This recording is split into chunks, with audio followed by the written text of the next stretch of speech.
Olá, pessoal, tudo bem com vocês? Meu nome é Maria Leísa, sou estudante de medicina do quarto ano e estou na monitoria de neurologia. Hoje nós vamos conversar um pouquinho sobre a avaliação da motricidade. A gente sabe que quando nós temos um paciente neurológico, né, que apresenta algum quadro de uma disfunção neurológica, nós iniciamos a avaliação desse paciente a partir do momento que ele chega até o ambulatório, até o consultório, né? Ou até mesmo até a emergência. Então, várias coisas vão ser analisadas, né? E uma dessas, dependendo da queixa do paciente, será a avaliação da motricidade. Vamos conversar sobre o que é essa motricidade. Então, a motricidade, ela nada mais é do que um conjunto das faculdades psicofísicas associadas à capacidade de executar movimentos de precisão. Quais são esses movimentos? A manipulação de objetos, o uso de ferramentas, né? O simples ato, por exemplo, de escovar os dentes, de pentear os cabelos, e também a capacidade de assegurar o controle corporal. Então, a pessoa, para manter a postura e o equilíbrio, ela precisa estar com a sua motricidade eficiente, né, eficaz. O que vai envolver a motricidade? O que eu vou ter que analisar nesse paciente, né, quanto à motricidade? Então, a gente vai precisar avaliar o trofismo muscular, isso vai envolver o volume do músculo, né? Porque a gente sabe que os nossos músculos, eles nos dão uma capacidade, né, de ficar ali, né, de ficar numa postura, em um equilíbrio. A gente vai avaliar se esse músculo está hiper ou hipotrófico. Nós vamos avaliar também o tônus muscular, a força muscular, a coordenação, tá? Então, tudo isso vai ser avaliado no nosso exame da motricidade. Vamos conversar agora um pouquinho sobre o tônus muscular. O que é o tônus muscular? Nós, né, que estamos rígidos, nós possuímos um estado de semicontração do músculo, mesmo ele estando em repouso. Então, quais são as características do tônus muscular? Ele vai apresentar características involuntárias, né, de estar involuntário, e também de estado de alerta e pré-atividade. No nosso exame clínico, que nós vamos fazer para avaliar esse tônus muscular, a gente vai observar a inspeção desse músculo, né, ou desses segmentos musculares, dependendo da queixa, né, do nosso paciente, a palpação muscular e a mobilização passiva desse paciente. Então, na inspeção, nós vamos solicitar ao paciente, né, que ele fique em uma posição ortostática para a gente observar a postura dele. Como a gente já conversou antes, a gente tem que ver, será que esse paciente está conseguindo se manter em uma postura? Ele está conseguindo manter o equilíbrio dele ali? Ou será que ele está com uma fraqueza muscular, né, queixa de uma fraqueza, que ele não consegue se manter ali numa posição ortostática, né? E nós vamos pedir também para o paciente, né, ficar sentado e colocar os antebraços sobre uma mesa e as mãos suspensas, para a gente estar avaliando, sobretudo, os músculos do membro superior. Nós vamos também apalpar esse músculo, esse segmento muscular, com o paciente decúbito dorsal e relaxar. Nós vamos pedir para ele relaxar os músculos o máximo que ele conseguir, para a gente avaliar a consistência, a elasticidade passiva e o turgor deste músculo. Aí nós temos uma imagem, né, de hipotonia, então o bebezinho, a gente vê que ele não consegue, né, se manter ali numa postura, então ele fica com os membros superiores e inferiores livres, né, ele não consegue manter uma postura rígida. Mobilização passiva, ela é essencial para a gente avaliar o tônus muscular. E como que a gente vai fazer essa mobilização passiva no exame clínico? O examinador, né, seja o médico, o estudante, né, quem está examinando o paciente, vai realizar movimentos alternados de flexão e extensão nos diversos segmentos articulares, no pescoço, ombros, cotovelos, punhos, quadril, joelhos e tornozelos. Nós temos uma escala, né, para a gente estar avaliando aí essa mobilização passiva, que é a escala de Ashworth modificada. Então, ela vai de 0 até 4. 0, nós vamos observar um tônus normal. 1, nós vamos observar um aumento do tônus no início ou no final do arco de movimento, né? Quando a gente estiver lá fazendo aquelas manobras para avaliar o tônus muscular do paciente. O 1 mais, eu vou ter um aumento do tônus em menos da metade do arco de movimento, manifestado por uma tensão abrupta e seguido por uma resistência mínima. O 2, eu vou ter um aumento de tônus em mais da metade do arco de movimento. O 3, as partes em flexão ou extensão vão ser movidas com dificuldade. E o 4, as partes vão estar rígidas, né? Então, o paciente vai ter muita dificuldade ali para realizar o movimento, seja em flexão, seja em extensão. Avaliação da força muscular. Para a gente examinar a força muscular do paciente, o examinador ele vai tentar vencer essa resistência, né? Enquanto o paciente mantém a posição dele. Sempre deve ser simétrico no sentido crânio-caudal e é necessário registrar a força pela escala MRC. Então, aí nós temos uma imagem, né? O examinador, que ele está com a camiseta escura, né? Ele está tentando fazer o paciente vencer a resistência dele, né? Do membro superior. Então, a gente observa que ele coloca a mão dele, os braços, né? E o paciente tem que tentar vencer essa resistência. A partir disso, a gente avalia a força muscular.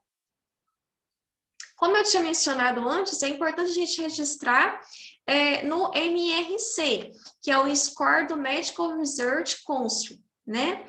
Que ele vai avaliar esses movimentos da abdução de ombro, flexão de cotovelo, extensão de punho, flexão de quadril, extensão de joelho e dorsiflexão do tornozelo. Além disso, a gente também tem aquela escalinha da força muscular, que ela vai do grau 0 até o grau 5. No grau 0, tem uma paralisia total, então o paciente ele não consegue se movimentar, né, de forma alguma. No grau 1, a gente observa que ele tenta ali fazer um esboço, né, de contração, ele tenta se movimentar, a gente observa uma leve contração muscular. No grau 2, ele não consegue vencer a gravidade, porém ele consegue fazer movimentos de lateralização. No grau 3, ele já consegue vencer a força da gravidade. No grau 4, ele tem uma movimentação normal, porém a gente observa que a força muscular dele está bem reduzida. E no grau 5, a força muscular dele está normal. Existem algumas manobras que a gente utiliza para fazer a avaliação da força muscular, que são as conhecidas manobras deficitárias. Elas são de grande utilidade, né? Para demonstração de paresias, que às vezes não são muito bem observadas, e que está geralmente relacionado com lesões piramidais. Elas servem, né, para estabelecer a distinção entre paralisias orgânicas e paralisias funcionais. Então, dentre elas, a gente vai ver mais adiante, né, nós temos manobra de Vinganzini, Barré. E vamos lá, então, agora falar sobre a manobra dos braços estendidos, que é a manobra de Vinganzini dos membros superiores. Então, a gente vai solicitar ao paciente para estender os braços e avaliar o tempo que ele consegue permanecer com os braços estendidos, assim como é demonstrado nessa imagem, tá? A manobra vai ser positiva quando o paciente não consegue suportar a posição pelo tempo estipulado, ou se não, quando o paciente às vezes nem consegue estender os braços, né? Quando a gente observa que ele não consegue, não tem força para levantar os braços mesmo, né? Manobra de Heimlich. O paciente vai estar em decúbito dorsal, ou seja, vai estar deitado, como mostra aqui na imagem, e os antebraços dele vão estar fletidos a 90 graus. As mãos devem estar estendidas e os dedos separados devem manter a posição por 1 minuto. Então, a gente vai pedir para que ele fique nessa posição, como está demonstrado na imagem, por um tempo ali aproximado de 1 minuto, né? A partir disso, a gente vai avaliar a força dos músculos flexores dos cotovelos. Então, se o paciente não conseguir manter essa posição, se ele tiver dificuldade, né? Ou se assim que ele colocar os braços fletidos a 90 graus, ele já deixá-los apoiar, né, na maca, né, no local onde ele está sendo examinado, a gente já percebe que ele está com uma fraqueza muscular. Temos também o teste de Froment, que ele é bem conhecido, né? E ele é usado para avaliar a paralisia do nervo ulnar, cuja segmentação é de C8 a T1. E especificamente a função do músculo adutor do polegar, né? Então, a gente vai ver se esse músculo está exercendo ali sua ação de uma maneira saudável. Então, o paciente vai ser orientado a segurar uma folha de papel e o examinador vai tracionar essa folha, né, como a gente está observando aqui na imagem, exercer ali uma tração para ver se esse paciente consegue continuar segurando o papel. O teste de Wattenberg vai ser solicitado ao paciente para que ele fique com os dedos abduzidos, ou seja, abertos, apoiados na mesa. Então, o examinador vai solicitar que ele feche os dedos, que ele faça a abdução dos dedos. O teste vai ser positivo quando o quinto dedo continua aberto, com a extensão da sua respectiva articulação metacarpofalangiana, como a gente observa aqui na imagem, né? Então, o paciente não consegue fechar os dedos assim, ele fica assim, né? Agora vamos ver sobre a avaliação da força muscular dos membros inferiores. Que nós temos demonstrado manobra de Miganzini, tá? Como vocês estão vendo aqui, paciente decúbito dorsal, né? E a manobra de Barré. Vamos discutir então sobre elas. A manobra de Miganzini, o paciente, né, em decúbito dorsal, e as coxas dispostas verticalmente fletidas sobre a região da bacia, em ângulo de 90 graus. As pernas também devem estar fletidas sobre as coxas em ângulo reto, como a gente vê aqui nessa imagem, né?